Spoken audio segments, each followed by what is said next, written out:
graça e consolo, venha caminhar com teu povo, nossa mãe sempre será. Maria, cheia de graça e consolo, venha caminhar com teu povo, nossa mãe sempre será.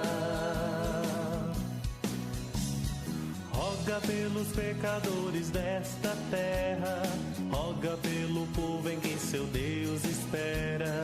Mãe do meu Senhor, Mãe do meu Salvador. Maria, cheia de graça e consolo, venha caminhar com teu povo, nossa mãe sempre será.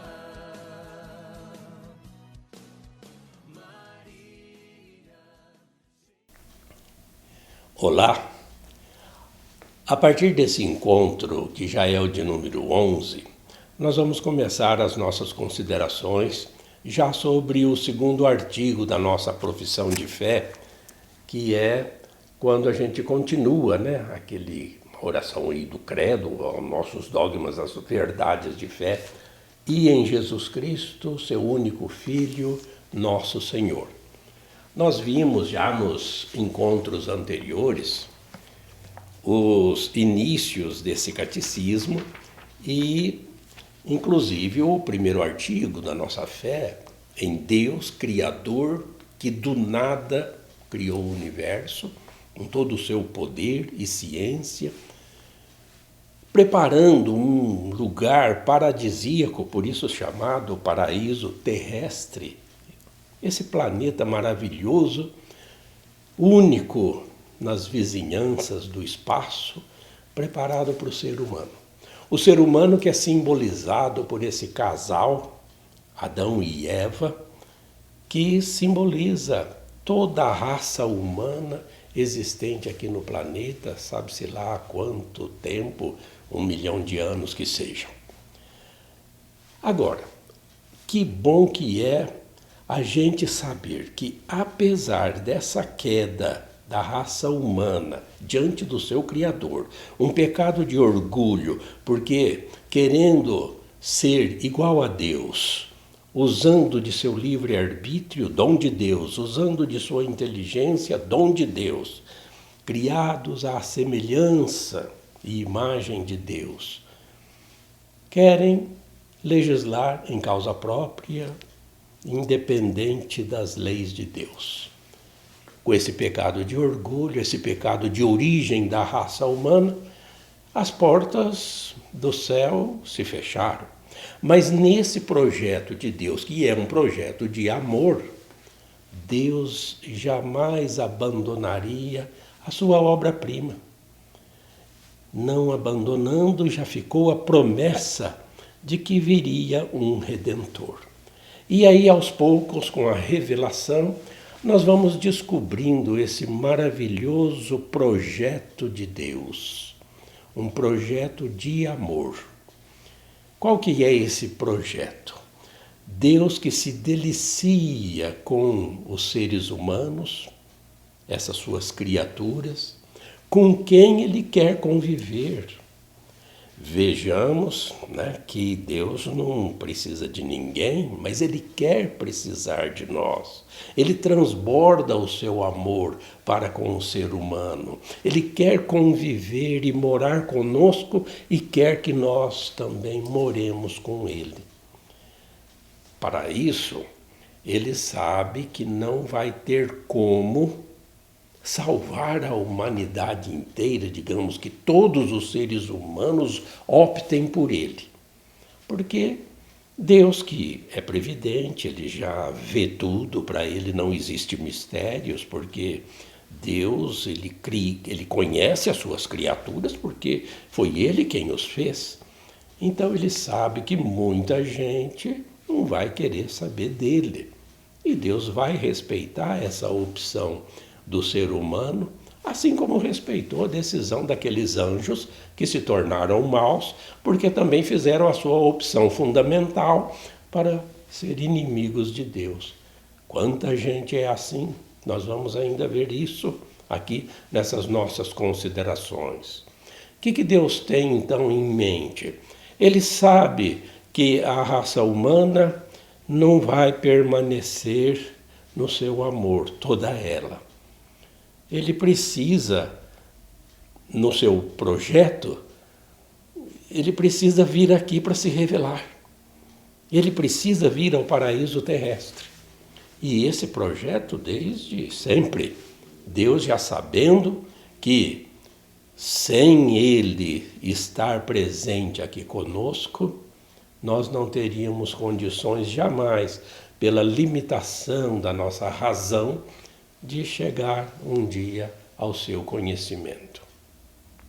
Então, como assim se diz, quando se diz lá na Escritura, no Gênesis, façamos o homem à nossa imagem e semelhança, é a imagem e semelhança já do Filho de Deus, que aceita essa missão, ele como uma pessoa divina, a segunda pessoa da Santíssima Trindade, ele já aceita essa missão que o Pai lhe dá, de vir aqui se tornar presente e de se tornar um ser humano para resgatar o ser humano, para salvar o ser humano. Como que se faria então isso? Deus já tem tudo planejado. Deus precisa que o Filho se encarne, mas não de uma forma assim, Deus descendo gloriosamente e já se fazendo presente e já se revelando. Não, isso seria até uma afronta à liberdade do ser humano. Deus resolve, no seu plano, fazer o Filho se encarnar. Mas para se encarnar, é preciso que haja um seio materno, para ele nascer como um verdadeiro homem. Mas aí então, ele precisa de uma mulher que livremente aceite receber em seu seio um filho que não seja vindo de um homem, mas vindo de Deus. E ele já tem escolhida essa mulher. Claro que essa mulher não sabe os planos de Deus para com ela. Ela só vai descobrir na hora. Mas vamos deixar esse assunto para depois. Tem muita coisa interessante para a gente refletir a esse respeito do mistério da encarnação. Para hoje, a gente já tem que então entender que para existir uma mulher assim, escolhida, pura, sem mancha, como nós vamos ver ainda depois, para ter uma mulher assim, é preciso que ela também tenha nascido. E para ela nascer, ela precisa de um pai, ela precisa de uma mãe, que, por sua vez, precisam de seus pais, de seus avós, de toda uma ascendência. Aí, então, começa essa história da salvação, e Deus precisa escolher para que o seu filho nasça uma família. Para ter uma família é preciso que tenha um lugar, uma nação, um país, geograficamente falando. É preciso existir um povo ao qual essa família pertença. Então a gente vai se afastando no tempo e entra então nessa descoberta da história da salvação, em que Deus escolhe um povo dentre todos os que já existiam na face da terra. Deus escolhe um povo. Ora, se a gente voltar à história do mundo, à história da humanidade, Vamos sempre ficar aí, sem mais discussões, porque não é esse o objetivo, sobre o 1 milhão de anos, o Homo sapiens. Depois, 500 mil anos, já muita gente habitando a face da Terra. 300 mil anos, 200 mil anos atrás. Consta que há 100 mil anos já surgiam as primeiras vilas, as primeiras comunidades de pessoas, embora com muitas invasões, muito pecado, como eram os costumes e hábitos daqueles povos, mas já vilas, tipo cidades, né, com algum tipo de proteção contra essas invasões de outras tribos, de outras pessoas, mas o povo já espalhado pelos continentes há 50 mil anos, há 30 mil anos atrás. Nós já sabemos, seguramente pela ciência, que há 15 mil anos atrás já tinha muita gente morando aqui nas Américas, tanto do norte como aqui no sul. Há 10, 5 mil anos atrás, o Brasil, onde nós moramos, já cheio de gente, com milhões de pessoas morando aqui. Bom, se toda essa raça humana já está espalhada pelo paraíso terrestre, Deus quer que todos se congreguem um dia na pessoa do Cristo, o Filho de Deus, o ungido de Deus. Mas, para que esse Filho se encarne nessa família que nós citamos, é preciso começar a formar um povo.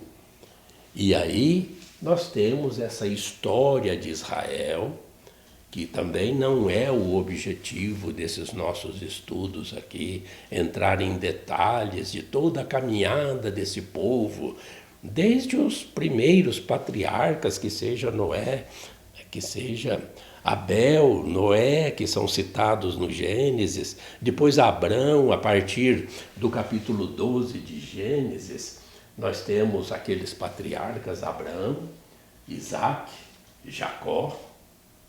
Depois vem, já na libertação do exílio do Egito, bem a divisão dos reinos, eles vêm para Israel, depois da libertação com Moisés, lá da escravidão do faraó, tempo dos juízes. Depois tem o exílio da Babilônia, que é um fato muito marcante na história desse povo. Mas aqui nós temos já todo o Antigo Testamento com os profetas, e nós já sabemos seguramente toda a Antiga Escritura, todo o Antigo Testamento apontam para essa salvação, para esse Salvador Jesus, o Cristo, o ungido. Cristo, já lembrando desde já, uma palavra em grego que significa ungido, eleito, consagrado. Não é o sobrenome de Jesus, mas esse menino vai nascer do seio de uma virgem, dentro de um povo que é preparado há mais de quase 2000 anos.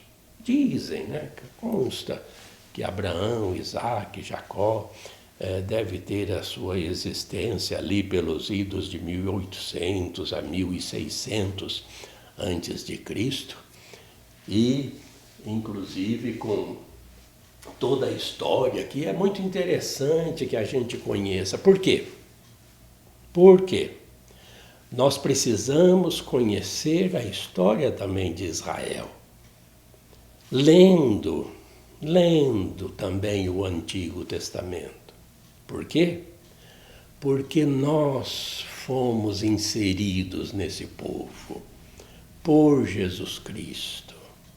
Ele veio aqui para nos resgatar e nos incluir nesse povo, o povo que quer salvação, o povo que quer Deus. Então, nós precisamos conhecer a história do nosso povo. Ah, mas é muito difícil ler a Bíblia. Lembre-se que lá nos primeiros encontros nossos, nós já demos algumas dicas de como você manusear a Bíblia, dividindo os grupos dos livros, né, por assuntos. E nós temos ali o Pentateuco. Mesmo que você não leia certos livros que são considerados assim mais difíceis um pouco, como o Levítico e o Números, mas é fundamental ler o Gênesis, 50 capítulos que não demoram tanto, os capítulos também do Êxodo, e depois o Deuteronômio, pelo menos. Aí vem o grupo dos 16 livros históricos. É um povo que hoje nós pertencemos, é o povo de Jesus Cristo. Se nós estamos começando os estudos a respeito de Jesus, a gente pode garantir aqui, com toda a segurança, sem medo de errar. São bilhões de pessoas no mundo, hoje, século XXI, que não conhecem Jesus, não conhecem Jesus Cristo. Deus que se encarnou e veio aqui, presente.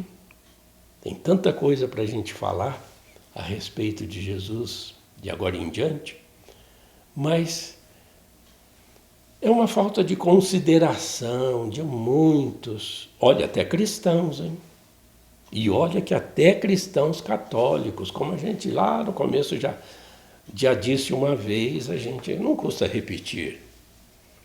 Quanta gente sabe tudo da vida dos outros, inclusive das celebridades, dos ídolos que são transformados pelas pessoas. Artistas, cantores, atores, atrizes, jogadores de futebol ou de esportes em geral, pessoas que são idolatradas, políticos, autoridades, pessoas que vestem a camisa dessas pessoas que são muitas vezes tiranas, opressoras, exploradoras, mas não querem saber de vestir a camisa de Jesus Cristo, nosso Deus Salvador, em que o próprio nome dele, Jesus, é Deus salva. Bom, por isso fica sempre essa recomendação da igreja. Leia a Sagrada Escritura. Não se aparte da Bíblia de jeito nenhum. Leia devagarzinho. Às vezes as pessoas perdem 2 horas assistindo uma partida de futebol.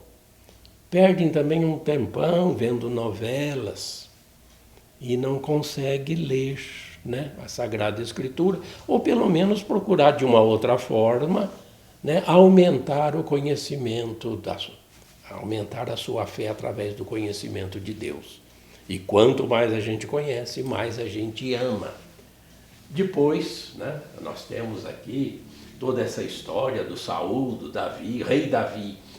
Nesses últimos 1000 anos antes de Cristo, a gente vem tendo então cada vez mais a promessa messiânica presente dentro da cultura desse povo, que espera o Messias, que espera a salvação tão propagada e prometida através dos profetas. A gente também quer dar um destaque especial aqui para a história do Jacó. Tem Abraão, Isaac, Jacó, neto de Abraão. Jacó, ou também o nome dele que foi mudado para Israel, está em Gênesis 32. Ele tem 12 filhos. Com a Lia, a sua primeira mulher, ele tem os filhos Rubem, Simeão, Levi, Judá, Issacar, Zabulon e uma mulher, Dina. Mas a gente sempre soube que nessas histórias da cultura da época, a mulher não era contada. Mas com a escrava de Lia, Jacó teve 2 filhos, Gad e Aser. Agora, com a Raquel, que foi a segunda esposa do Jacó e que ele realmente amava, quem conhece essa história, né, sabe bem do que eu estou falando, mas se não conhece, é bom conhecer, né? Teve 2 filhos, José, Benjamim, e com a sua escrava Bala teve os filhos Da e Neftali, totalizando 12. Só que o Raquel, a esposa bem amada e preferida do Jacó, morreu no parto do Benjamim. Por que a gente destaca isso? Porque esses 12 filhos dão origem às 12 chamadas tribos de Israel, essas 12 famílias que depois do exílio da Babilônia, depois da libertação da escravidão do Egito, eles vão ocupar a Palestina e as terras vão ser distribuídas entre os descendentes de cada família. Mas é de uma importância fundamental a gente saber que desses 12 filhos de Jacó, que vêm essas 12 tribos, descendência também daquele rei Davi, está a família de Maria e seu esposo José, da qual nasceu Jesus, chamado Filho de Davi.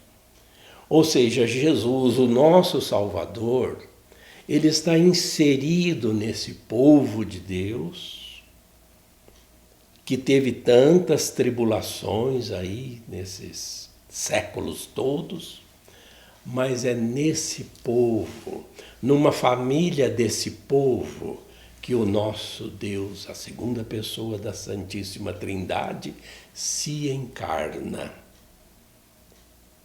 Olha que maravilha que é esse projeto de Deus que vem aqui para morar conosco.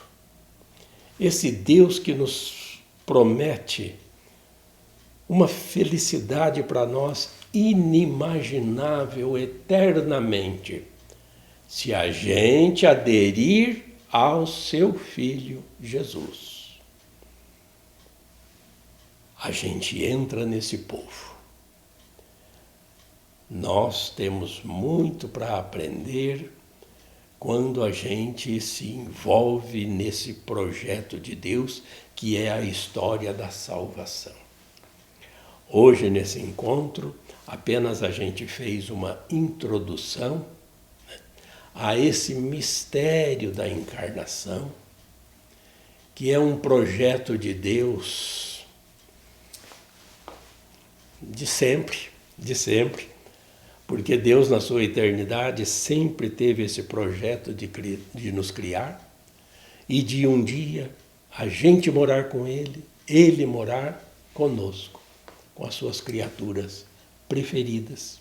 E tudo Ele faz, todo o universo que Deus faz para a sua glória, Ele faz por Cristo, com Cristo e em Cristo.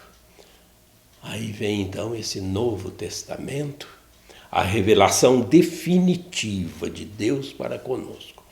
Tudo que a gente quiser saber de Deus está nessa pessoa, homem-Deus, Deus-homem, que se encarnou e habitou entre nós. Nessas próximas videoaulas, então, nós vamos começar a entrar em mais detalhes a respeito dessa encarnação, que para nós é um mistério, mas a gente já quer, assim que possível, falar de José, falar de Maria e falar sobre a vinda de Jesus ao nosso encontro. Então, até lá, continuem acompanhando esses nossos estudos. Obrigado pela sua atenção. Se inscreva em nosso canal, divulgue também o nosso canal para que mais gente aproveite, se for possível, essas considerações que aqui fazemos, para que, aumentando a nossa fé com a graça de Deus, cada vez nós o amemos mais e definitivamente, numa opção fundamental pela vida. Fique com Deus e Deus te abençoe.